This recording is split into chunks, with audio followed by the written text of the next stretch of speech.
মদিনাতুল মুনাওয়ারা থেকে দিনের নবী মুহাম্মদ রাসূলুল্লাহ সাল্লাল্লাহু আলাইহি ওয়াসাল্লামকে মদিনার কবর থেকে নবীজিকে উঠিয়ে আনা হবে।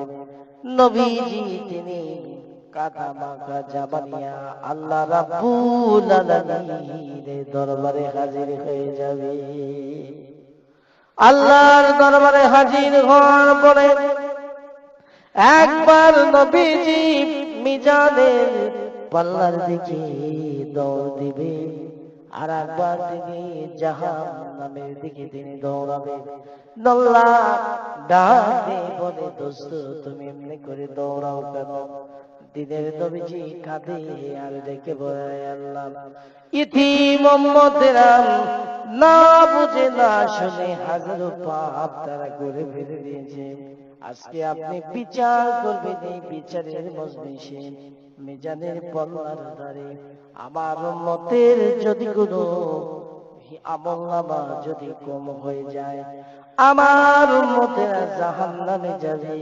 এই জন্য বারবার ধরে জাহান্নামের দিকে যায়, যাতে করে আয় আল্লাহ আমার কোন উম্মত যেন জাহান্নামের মধ্যে যেন না যায়।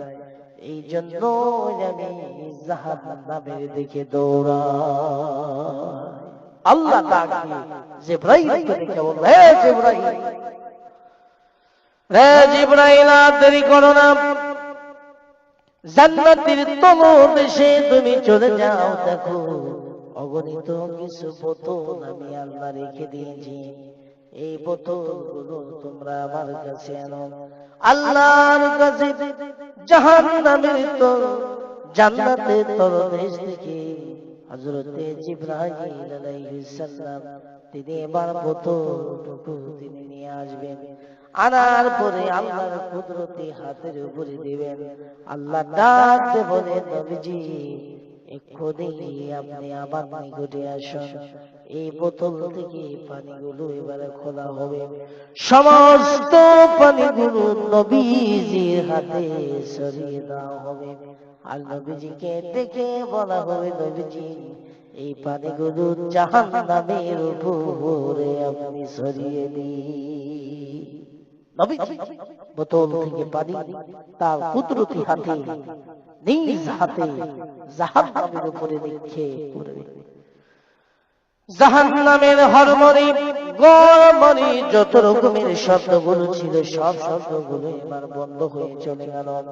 আল্লাহর নবীজি সিজদায় পড়ে রেখে বলে, হে আমার রব, আমার মালিক, এই বোতলের মধ্যে এমন কোন মেডিসিন আপনি রেখে দিয়েছেন যা আপনি আমার হাতে দিলেন আর আমি জাহান্নামের উপর দিলাম?